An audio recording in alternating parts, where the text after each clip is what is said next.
Sekarang kita akan membicarakan bagaimana cara menentukan akar suatu bilangan. Ya, nanti kita akan dengan cepat menentukan akar suatu bilangan. Yang pertama, kita lihat dulu bahwa Anda sudah hafalkan kalau 1 kuadrat itu adalah 1, ya. Kemudian 2 kuadrat itu adalah 4. Kemudian 3 kuadrat itu adalah 9. Kemudian 4 kuadrat itu 16. Kemudian 5 kuadrat itu adalah 25, 6 kuadrat itu 36, 7 kuadrat sama dengan 49, 8 kuadrat itu adalah 64, dan 9 kuadrat itu adalah 81, ya. Nah, kemudian perhatikan bahwa, coba Anda perhatikan, ya ini. Kalau satuannya 1 ini, yang satu ini dan ini. Jadi nanti kalau itu satuannya 1, dia itu berasal, mungkin dia dari 1, mungkin dia berasal dari bilangan yang satuannya adalah 9. Tuh ya. Nah, sekarang kalau satuannya 4, kita perhatikan ini 4, ini juga 4. Jadi nanti kalau satuannya 4 itu berasal mungkin dari 2 satuannya, mungkin dari 8. Kemudian kalau satuannya 9, ya, kalau satuannya 9, ini 9, ini juga 9. Maka kalau satuannya 9, mungkin dia berasal dari 3 satuannya, mungkin juga berasal dari 7. Ya. Kemudian kalau satuannya 6, ini 6, ini juga 6. Jadi nanti kalau satuannya 6, mungkin dia berasal dari bilangan yang satuannya 4, atau mungkin dari bilangan yang satuannya 6. Dan yang terakhir, kalau satuannya 5 itu pasti dari bilangan yang satuannya 5. Oke.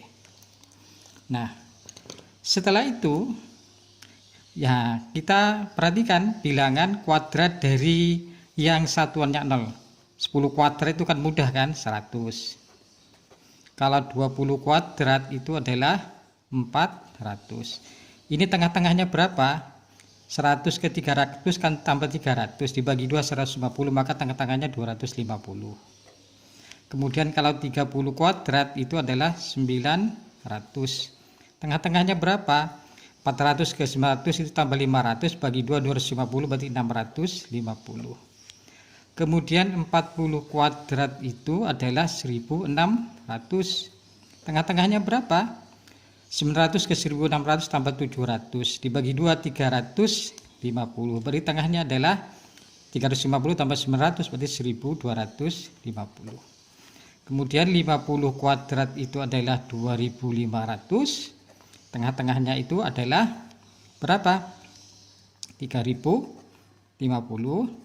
Kemudian 60 kuadrat itu adalah 3600. Dengan cara yang sama, ini adalah tengah-tengahnya adalah 3000.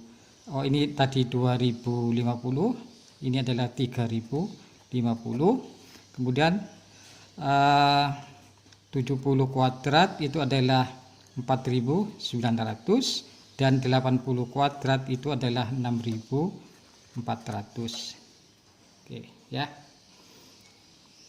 Nah, sekarang, kalau Anda ini sudah paham, sekarang misalkan kita akan menghitung akar dari, misalkan yang paling mudah, saya awali dari yang mudah, 144. Berapa? Nah, Anda perhatikan 144 itu terletak di sini, di antara 100 dan 400. Maka dia mesti akarnya itu di antara 10 dan 20.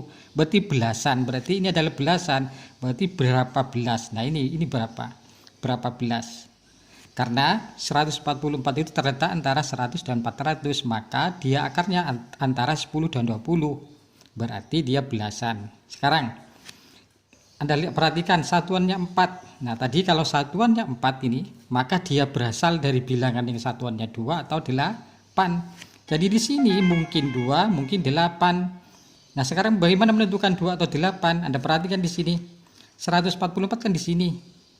Kalau di bawahnya tengah-tengahnya, dia di bawahnya 250, maka mesti yang atas. Berarti ini 12. Oke. Saya beri contoh lagi ya. Misalkan akar dari 256 itu berapa? 256 tetap di antara 100 dan 400, maka ini belasan. 1 titik berapa belas. Nah, Anda perhatikan ini satuannya 6. Ini.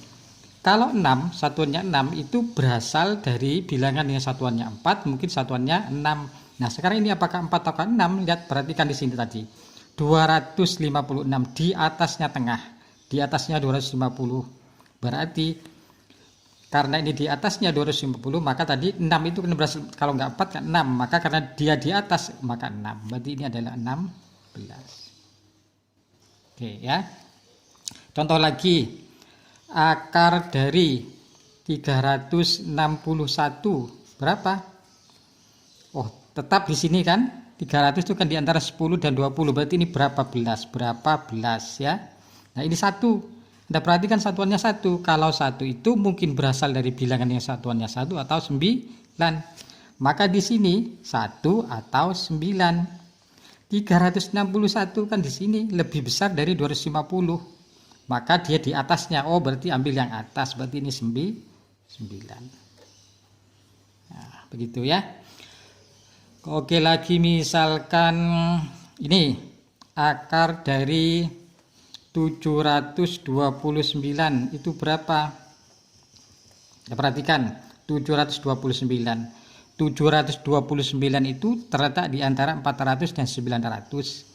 Maka akar 729 itu terletak antara 20 dan 30. Berarti ini mesti satuannya 20 berapa gitu kan? Nah, 20 berapa? Oke, ya karena di sini. Kemudian ini satuannya 9. Di sini kalau satuannya 9, dia akan berasal dari satuannya 3 atau satuannya 7. Satuannya 3 atau 7. Nah, sekarang ini berapa? Ini 3 ataukah 7? 729. Ini kan di sini kan dia lebih besar dari nomor 50 atau lebih kecil? Oh, lebih besar. Kalau lebih besar diambil bilangan yang besar. Berarti ini adalah 7. Nah, mudah kan? Contoh lain lagi. Akar 3364. Berapa? 3364 terletak antara ini 2500 dan 3600. Maka akar dari bilangan 3364 itu terletak antara 50 dan 60. Jadi ini adalah 50 berapa? Nah, karena satuannya 4, kalau satuannya 4 ini Anda perhatikan satuannya 4, maka berasal dari bilangan yang satuannya 2 atau 8. Nah, ini apakah 2 atau 8? Anda perhatikan di sini 3364 di sini kan. Ini tadi tengahnya kan 3050. Dia lebih besar atau lebih kecil? Oh, dia lebih besar dari 3050. Maka diambil yang tinggi 8. Oh, berarti ini 58. Ya, sehingga yang terakhir tadi adalah akar dari 4624 itu berapa? Nah, 4624 terletak antara 3600 dan 4900 di sini kan. Maka ini satuannya adalah 6, itu berapa?